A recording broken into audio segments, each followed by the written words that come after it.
वादियां, बर्फपोश पहाड़ी सिलसिले और आसमान से बातें करते चिनार के दरख्त। यह तो है कश्मीर जन्नत नजीर, और हम हैं कश्मीर की आवाज, सोन FM कश्मीर नेटवर्क।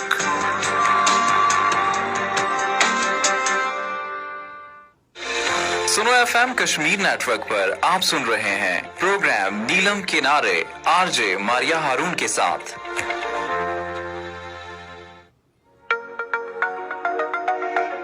अस्सलामुअलैकुम। सुन FM 89.4 एजे के नेटवर्क तो पहाड़ी प्रोग्राम नीलम किनारे दे नाल मैं मारिया हारून। कैसे हो तुसी सारे? उम्मीद करती हैं सब ठीक ठाक है, वन फर्स्ट क्लास पर्सन। और तुसा सारे को एक खूबसूरत मॉर्निंग, एक खूबसूरत सुबह दी तुसां को विश करनी है कि खूबसूरत जी मॉर्निंग का आगाज़ होवे। कुछ लोगों का जिहड़ा कि ना कम काज खत्म हो गया हो सी, ऑफिस पहुँच गए हो सन, कुछ लोग हलां जागे हो सन, कुछ लोगों का क्योंकि छुट्टियां उन्हां दी सुबह 11 बजे होंदी है। So it depends. खैर जिहड़े लोग जाग रहे हैं और अस मड़े नाल सुन FM दी कश्मीर नेटवर्क ते पेश तक मौजूद हैं, उन्हां सारियां को खुश आमदीद एंड वेरी गुड मॉर्निंग जी जनाब। के हाल चाल है? अच्छा जी, आज है तारीख 6 अगस्त और वक्त हो गया है 9:40 और उसके नाल नाल प्रोग्राम में तुम शामिल हो सकते हो बजरिया मैसेजेस, कॉल्स और फेसबुक कमेंट्स। मैसेज करने राइट मैसेज ऑप्शन में जुलो है जो टाइप करो, स्पेस दे के अपना ना इलाके का ना और उसको सेंड करो 8881 888 सेंड कर सकते हो। उसके अलावा 0582253237 तक कॉल्स कर सकते हो। सुना FM कश्मीर असंदा फेसबुक पेज है, इस वक्त शामिल होके अपनी राय का इजहार कर सकते हो जी। जनाब अज असंदा जो टॉपिक है ना, बच्चे असंदा कीमती असासन, बच्चे असांदी इन्वेस्टमेंट बच्चों का जितना असी इन्वेस्ट करसा वो चीज़ असा को ना मिले पावें, लेकिन वो दुनिया का फायदा होता है। ठीक है, असल में एक दुनिया का निज़ाम है कि तुसा सिर्फ अपने आप को फ़ायदा नहीं देना, असी एक दूए दे नाल एक होंदा ना सोशल एनिमल, एक दूए दी ज़रूरत होंदी है, एक दूए दी हर चीज़ में ज़रूरत होंदी। इसी तरह हर बंदे को अपनी स्पेशलिटी है जिसके बिना तो वो दूए दी मदद कर रहे होंदा है। एक डॉक्टर है वो मरीज़ों को दिख रहा है, ठीक है। एक कारपेंटर है उसका एक अलग काम है, ठीक है। गड्डियाँ ठीक करने वाले वो गड्डियाँ ठीक कर रहे हैं, ठीक है। एक पेंट कर रहे हैं वो घर को रोगन कर रहे हैं, ठीक है। एक इंजीनियर है जिले मुख्तलिफ तरह की कोई इमारत बना रहे हैं, कुछ रोड्स बना रहे हैं, मतलब इंजीनियर्स दी डिफरेंट कैटेगरीज हैं, वो सारे अपना काम काज करें। कुछ हकीम हैं, कुछ दर्जी हैं, ठीक है, कुछ ड्राइवर्स हैं, कुछ हर एक का अपना अपना काम है जेडे दूहे को फायदा दे रहे हैं। ठीक है, तो ये असंदी जी असी अपनी जिंदगी में होंगे ना, या ये असूल है कि एक दूए को हर एक का तुसां एक जॉब होंदी है, एक तुसां दी ड्यूटी होंदी है, एक तुसां दा काम होंदा है जिहड़े तुसां को दूए को फायदा पहुंचा रहे होंदे हो। अच्छा, कुछ लोगों का काम होंदा है कि इन्वेस्ट करना, कारोबारी चीज़ां होता है, रियल एस्टेट विच इन्हां चीज़ां होता।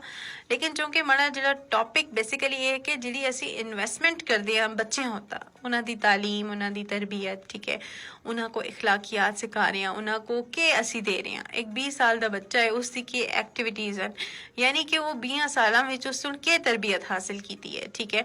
तो इस विच कुछ इं भी होंगे कि वालदेन अच्छी तरबियत करते हैं, लेकिन कुछ जी तुम आख सकते हो कि जी कंपनी इंसान को मिल जुलती है जो उसको ख़राब कर छोड़ती है। लेकिन कई दफ़ा यह होता है कि एक बच्चा है थोड़ा बिगड़ेदा है, लेकिन सोहनी कंपनी में जाके वो भी ठीक हो जुलता है, ठीक है। कुछ अजे होंगे कि वालदेन सुन इतना बच्चों को टाइट रखे होंगे, उन्होंने हिम्मत नहीं होती किसी गलत काम दर हाथ खड़ने की, ठीक है। It depends. और उस विच असी अज गलबात कर सा कि ये जिहड़ियां चीज़ां ये कितनी इंपॉर्टेंट होंदियां। अच्छा, बच्चों वास्ते सिर्फ ये नहीं है कि तालीम ज़रूरी है, आई एम नॉट टॉकिंग कि तालीम ज़रूरी नहीं है, तालीम भी ज़रूरी है, दीन और दुनिया दोइये दी तालीम होनी चाहिए। तो बच्चों का एक इन्वेस्टमेंट जी होंगी ना, साइकोलॉजिकल इन्वेस्टमेंट, कि एक तो बच्चों को कॉन्फिडेंस बिल्डिंग उन्हां दी होवे, बच्चों को कम्युनिकेशन स्किल उन्हां दी बड़ी अच्छी होवे कि अपनी गल बात को वो पहुंचा सकन, कि बेसिकली वो के फील करें, वो के दसना चाह रहे हैं, ठीक है। एक होता है कि एक सेल्फ कॉन्फिडेंस या एक सेल्फ वर्थ, अपनी अपने आप दा यकीन जड़ा होंदा है, ठीक है, वो होना चाहिए। एक और होंदा है कि अपने फ्लॉज, अपनी मतलब अपनी खामियां ते अपनी अच्छाइयां दोनों दे बारे विच तुसां को जदों मालूम होंदा है ना, तुसी अपनी जिंदगी विच बहुत अच्छे तरीके नाल अगा जा सकते हो। खामियां और अच्छाइयां एक यंग एज विच पता हो जुलन ना तो इंसान उस दा काम काज कर छोड़ता है। जदों इंसान दी उम्र बढ़दी रहंदी है ना, कुछ आदत इस तरह पुख्ता हो जुलदियां कि पता होने दे बावजूद तुसी उस दा अमल ना कर सकते हो। तो बच्चों दे एक टाइम मैनेजमेंट बच्चों वास्ते बहुत ज़रूरी है। और एक होंदा है कि बच्चे किस तरह टाइम मैनेज करते हैं। एक पैसे दी मैनेजमेंट बड़ी चंगी होंदी कि बच्चों को पैसा दी मैनेजमेंट सिखाई जुले। एक होंदा ना कि असां दे बचपन विच होंदा से एक डोली रखी दी होंदी, सारे बच्चे उस विच अपने अपनी डोली विच पैसे जमा करन। ये निक्कियां निक्कियां जेह्ड़ी हैबिट्स होंदियां ना बच्चों को थोड़ा डिसिप्लिन करती हैं, बच्चों को थोड़ा दसती हैं कि तुसीं किस तरह दे नाल अपना पैसा सेव कर सकते हो, ठीक है। तालीम भी ज़रूरी है, दुनिया दी भी आखिरत दी भी, कि तुसीं दुनिया दी तालीम बच्चों को दे सकते हो। उस नाल ये भी बहुत ज़रूरी है कि तुसीं दीनी तालीम दी तरफ बच्चों को राग़ब करो। जियां हुण बच्चे हैं 4-5 साल के बच्चे, वो भी तुसां नाल नमाज पढ़न, उन्हां को पहले एक्टिविटी लगती है, वो आहिस्ता आहिस्ता उन्हां दी हैबिट जिहड़ी कि ना डिवेलप होना शुरू हो जाती है, ठीक है।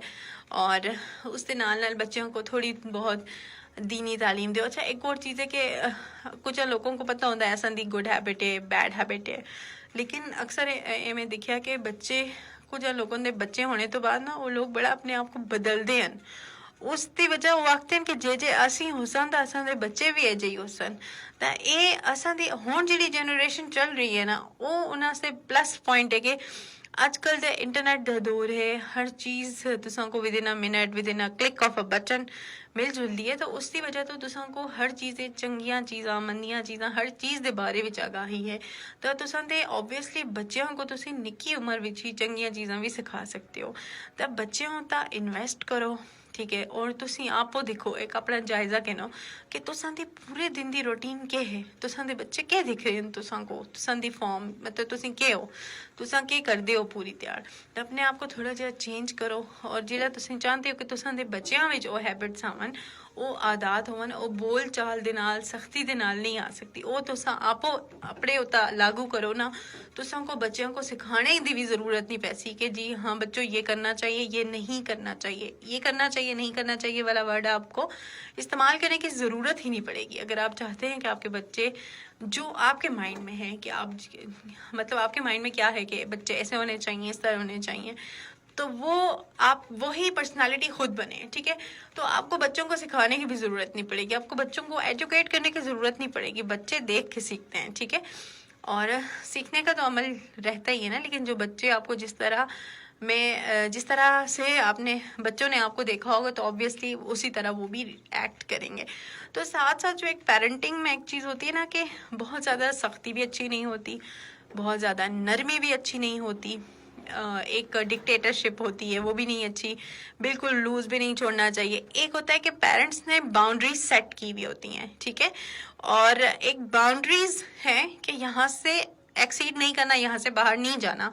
विद इन योर बाउंड्री आप कर सकते हैं, जिसमें बच्चे अपनी मर्जी का इजहार भी करते हैं, बच्चे खेलते भी हैं, बातें भी करते हैं, ओपनली वालिदैन से डिस्कस करते हैं, बातचीत करते हैं, लेकिन विद इन सम बाउंड्रीज के, इतनी बाउंड्रीज में रह के उन्होंने काम करना होता है। वो पेरेंटिंग जो है ना बेस्ट पेरेंटिंग कहलाती है।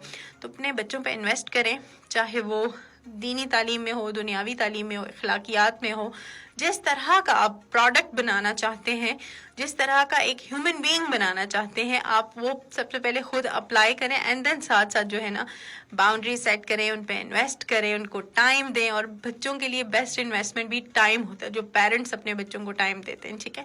प्रायोरिटीज सेट करें एंड देन इंशाल्लाह आपका जो एक विश है या जो आप बनना चाहते हैं कि आपके बच्चे एक अच्छे इंसान बने, इस सोसाइटी के लिए, इस दुनिया के लिए एक अच्छे इंसान हो जिनसे फ़ायदा हासिल हो सके, एक अच्छी पर्सनालिटी बने, तो फिर आपके जो आज के स्टेप्स हैं वो कल एक बेस्ट इन्वेस्टमेंट होगी। चलें जी, इसी फाइनल नोट के साथ मुझे दीजिए इजाज़त। अपना बहुत सारा ख्याल रखिएगा, खुश रहें, हंसते मुस्कुराते रहें, अपना ख्याल रखिएगा। अल्लाह हाफिज़।